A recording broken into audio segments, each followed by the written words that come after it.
It's the Ross Tucker Football Podcast. Oh, yeah, it is. But it's not just any Ross Tucker Football Podcast presented by DraftKings. It is a Power Rankings Tuesday in which I will talk about every single team in the NFL. I might sing a little bit. Yes, even your team. The Ross Tucker Podcast Network promise, we try to make every show 30 minutes or less. Perfect for your treadmill time, perfect for your commute time, perfect for you to know exactly what's going on in the NFL from a former player's perspective, maybe chuckle a little bit. That's what we do. We also give away winners because we love those of you that do anything to help grow the show, whether that's spreading the word via social media. We are especially looking for quote tweeters on Twitter, and sharers on Facebook. I think those are the two biggest bangs for our buck. So we love when you guys do that. We also love the sponsor confirmation email winners. I've got 5 more Maddens burning a hole in my desk here at my house. Who wants them? Telling you right now, you know what? The first person that sends me a Keeps subscription this week, that might be the winner. Now, I might not get one, so if you send me other sponsors, you might be the winner. But the first person that signs up for Keeps, I think the first month's free.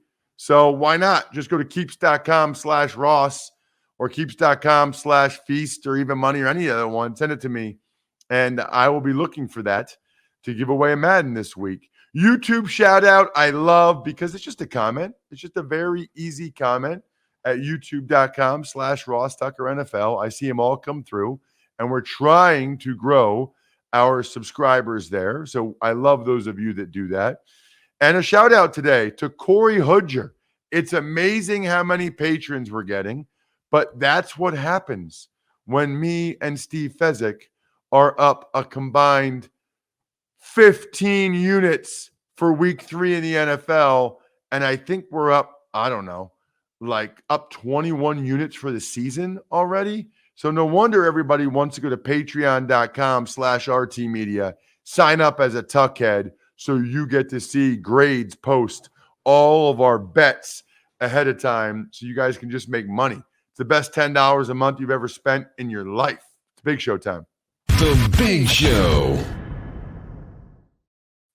Hey, Ross, good morning. Dak returned to AT&T Stadium last night in Monday Night Football. 3 touchdowns and a 41-21 Dallas Cowboys win over the Philadelphia Eagles. Right. So, I guess the first thing I would say is, because we didn't really get a chance to talk about it last week, is that, well, we did talk about it a little bit, but Jordan Mailata hurt his knee in practice on Thursday. We found out about that Friday afternoon after a Picks Friday, and clearly well after I'd actually made my bets on the Even Money podcast. So Andre Dillard got the start.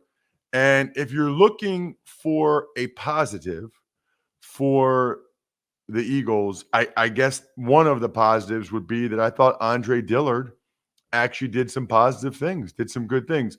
I thought a few things, Bri. I thought, number one, I thought the Eagles were outcoached on both sides of the ball. I don't understand why they did not run the ball more, especially early in the game when the game was still competitive. I understand the thought process between throwing early to get the lead and then running late to, preserve the lead. But the Cowboys' defensive front is undersized and fast. I would have thought the Eagles would have tried to take advantage of that, try to slow them down a little bit, lean on the Eagles' big offensive line, and also, really try to give the defense a little bit of a rest.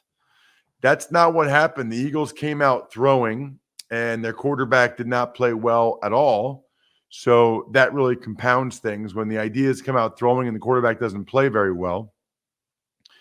They didn't really get Jalen Hurts very many easy completions early in the game either. And then on defense, their philosophy is they want to have 2 deep safeties as much as possible. They don't like putting their corners man-to-man on the outside. I get it. But then when you have the two deep safeties, you're very susceptible to the run game, and the Eagles got run over. They do not do a good job getting off of blocks against the run, and they're kind of a gap short. They're kind of a man short with what they're doing. And then they still got beat on zone beaters in the passing game. You know, the Cowboys are still able to get CeeDee Lamb or the tight end Schultz for a touchdown on zone beaters. So it was sort of a all bad, no good combination of errors there for the Eagles. Then they have a million penalties again, which is a bad look, costly penalties. I thought Hargrave was by far the Eagles' best player, including getting him that touchdown for Fletcher Cox, who caught the ball in the air after Hargrave knocked it out of Dak Prescott's hands. But Hurts really struggled all night, including two bad interceptions, one of which was a pick six that I know Devontae Smith fell down, but I think it would have been a pick six anyway. For the Cowboys, man, I thought Dak was awesome all night. And that's one of the things, right? It's sort of like the stark contrast between the way Hurts played and the way Dak played. Dak has played stellar all season so far. He's played very, very well all three games. Dak was awesome. The O-line was good for the Cowboys, with the exception of Biotish and Connor Williams, who had their hands full, absolute hands full, with Javon Hargrave and to a lesser extent, Fletcher Cox. You know, Trayvon Diggs for the Cowboys, very impressive. He made a bunch of plays, including that pick six.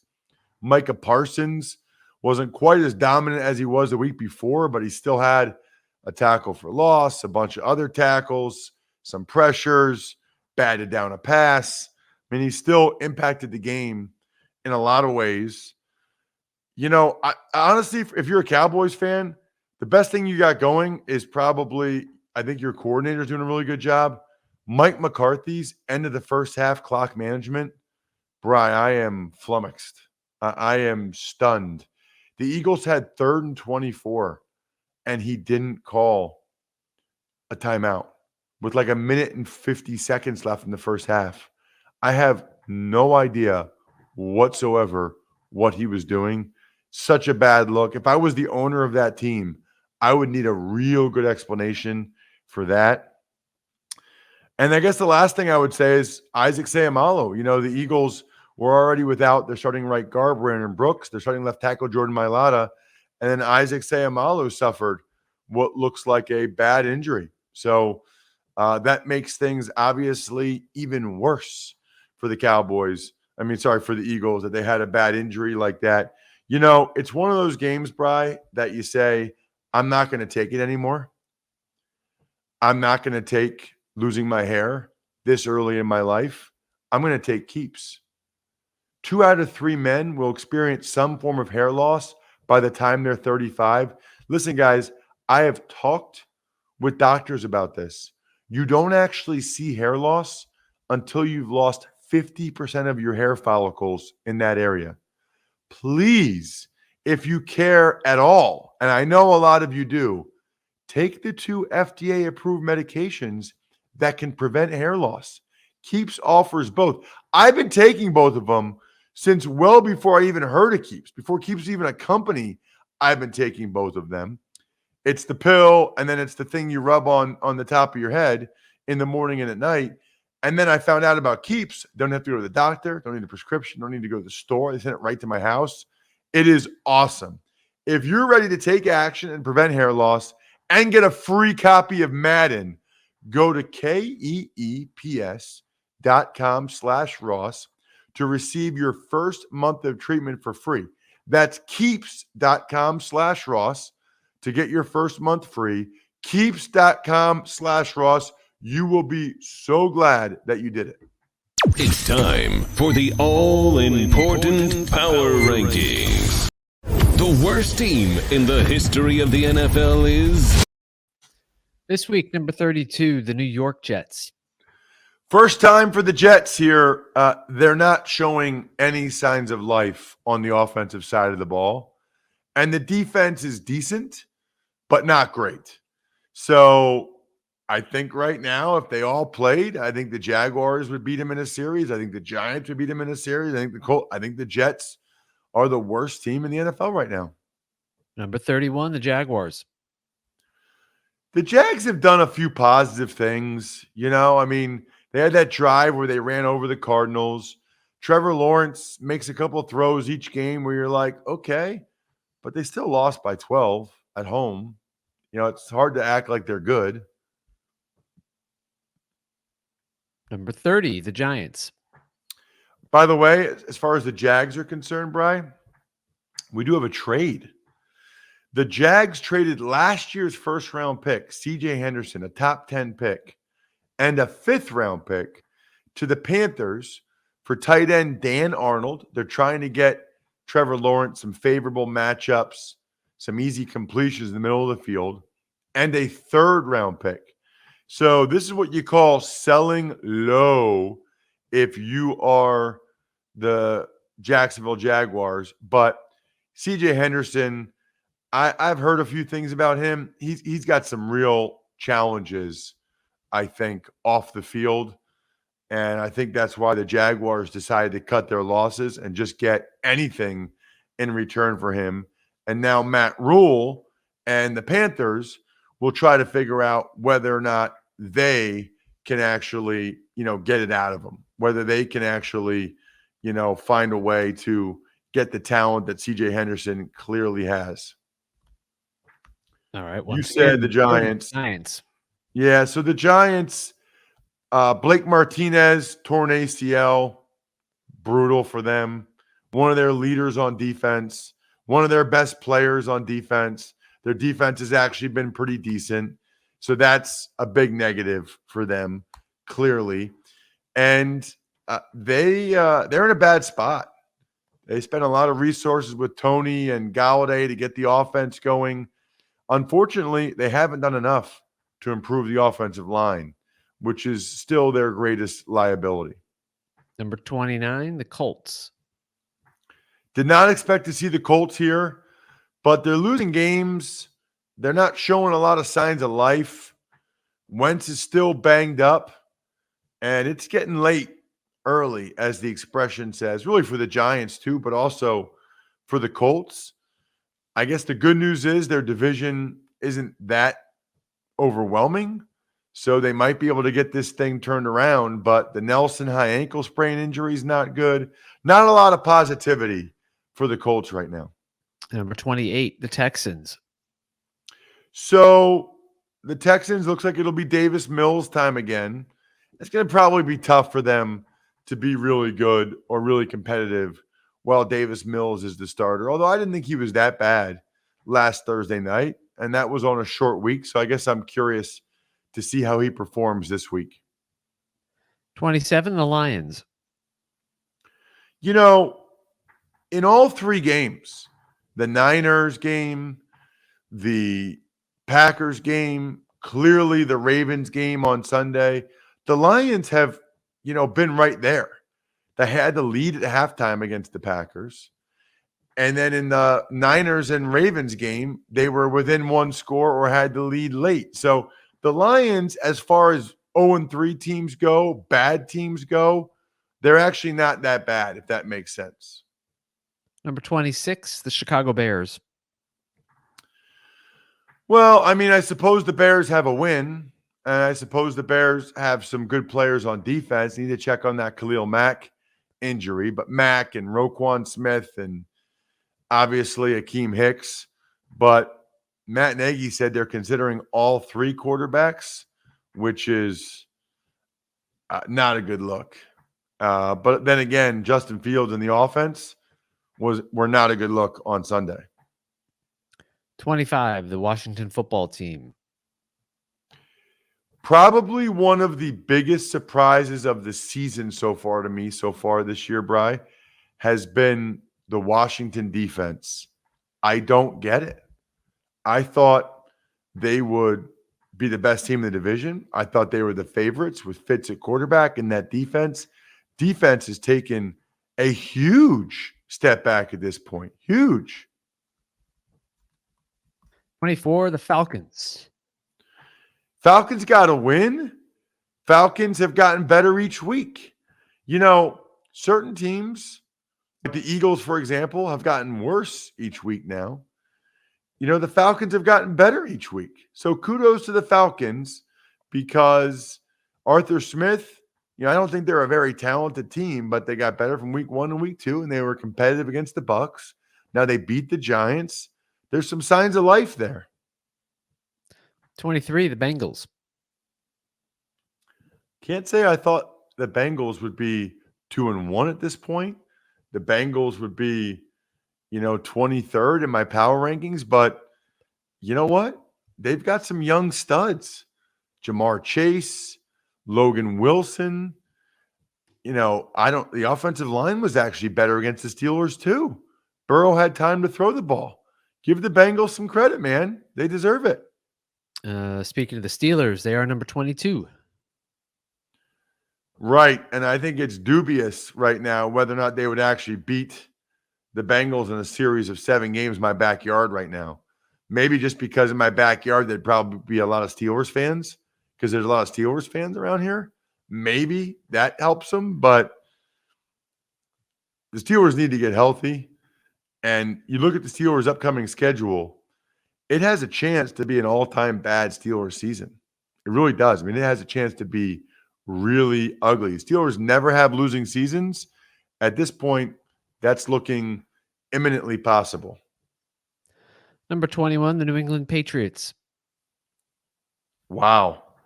I do these rankings, Bri, but then I do them last night, and then I wake up this morning, it's like just seeing the Patriots at 21 is strange. But they were thoroughly dominated on both sides of the ball by the Saints.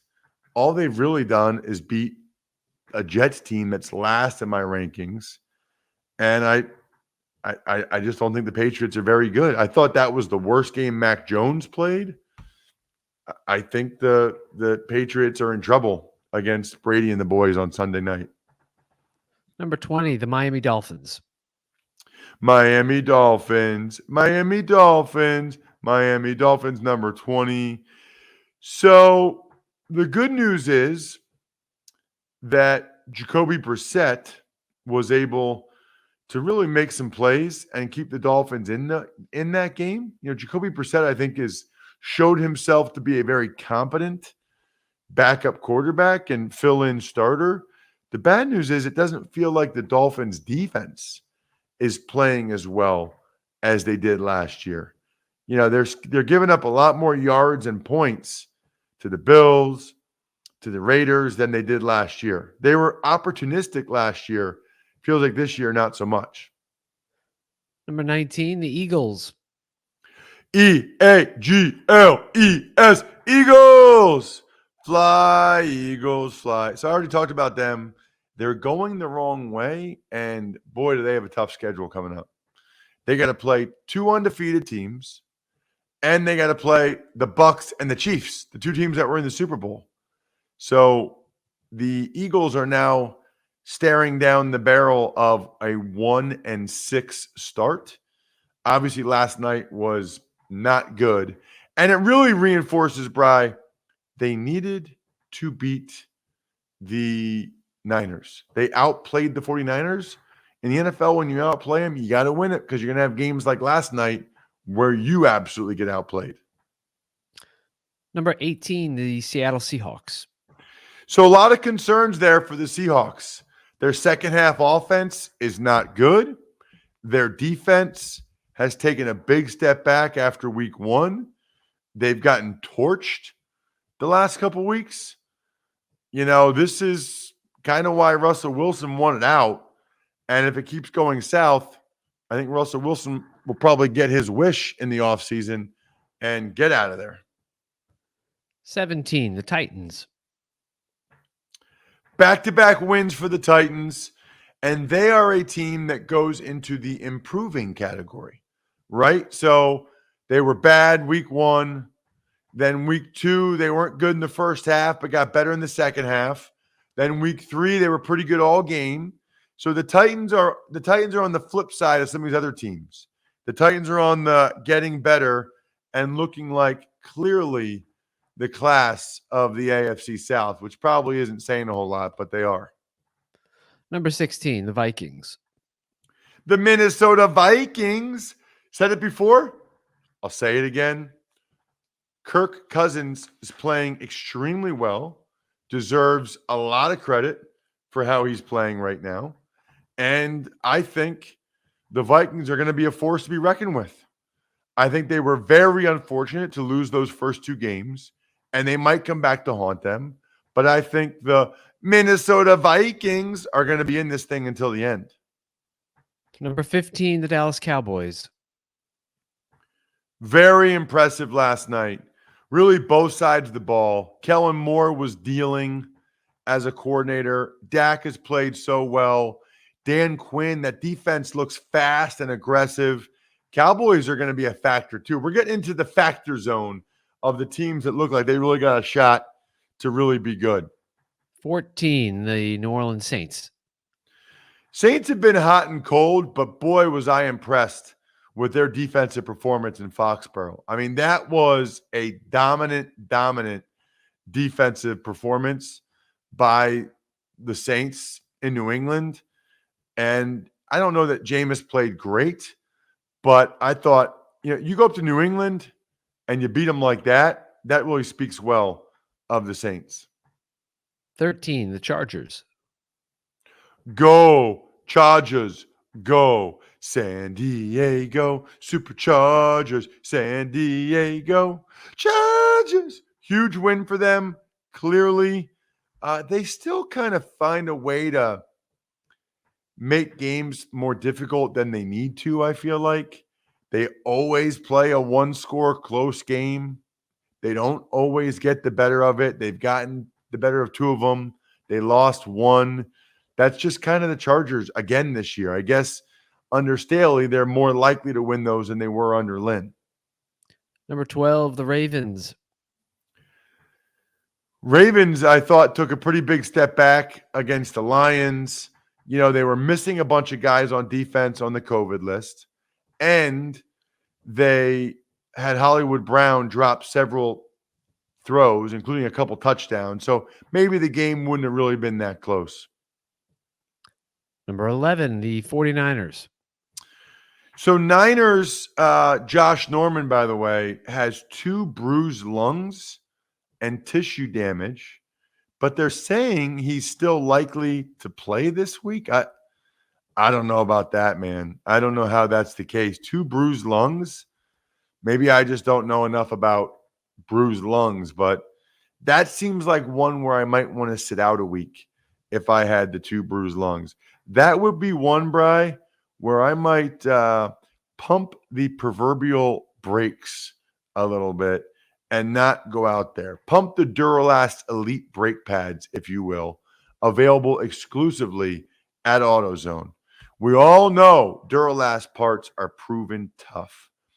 Well, these Duralast Elite brake pads, they last 3 times longer than a typical Duralast pad. That is good news, especially if you find yourself in a lot of stop-and-go traffic, or if you typically drive with heavier loads in your car. It means you'll have safer, smoother, quieter stops. They're even made with copper-free ceramic, so they're eco-friendly. So you'll get high-end brake performance with low-end environmental impact. It's pretty cool. And since AutoZone has over 6,000 locations nationwide, more ways to shop online in-store, you'll have no problem picking up a set when you need it most. The future of stopping starts with Duralast Elite brake pads, only at AutoZone. Number 10, the Green Bay Packers. So the NFL says that they followed all the protocols on the Davante Adams concussion check. I guess I would say one of the real good things for them is that it felt like their defense played better. Second half against the Lions, for the most part against the Niners, even though they gave up 28 points. I thought there were some positives there. Number 9, the Arizona Cardinals. 3-0. You know, they were fortunate to beat the Vikings on that missed chip shot field goal. And they still had some issues against the Jags, but a double-digit win on the road in the NFL is a double-digit win on the road in the NFL. So kudos to the Cardinals. Number 8, the Carolina Panthers. So the Panthers made that big trade we talked about, and they've had a pretty light schedule. Although, you know what? They beat the Saints. They beat the Saints bad. So give Carolina some credit. I am really curious to see how they keep going. Losing J.C. Horn, who they put on IR, that's a tough one. He's a good player. 7, the Raiders. The Raiders are undefeated. 2 overtime games where they overcame double-digit deficits. Man, that's not sustainable, Bri, but it sure is impressive. Number 6, Kansas City Chiefs. A lot of things to talk about with the Chiefs. They signed Josh Gordon, who is evidently off the suspended list, I think. So it sounds like they'll get Josh Gordon soon. They were really looking for a third option. You know, they have Tyreek Hill. They have Travis Kelce. I guess they just didn't feel like Pringle or Hardman were good enough as that third wheel, so to speak, that they had with Sammy Watkins. And then the good news is Andy Reid was released from the hospital. Sounds like he'll be coaching this week.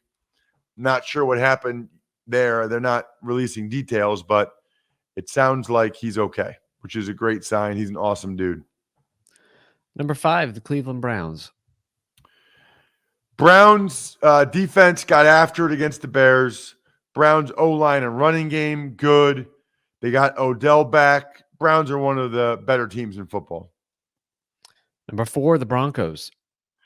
Broncos suffered a blow. You know, the Broncos are another one of those teams that have had a decent amount of injury issues in recent years. KJ Hamler, young, explosive, really gifted receiver out of Penn State, torn ACL, done for the year.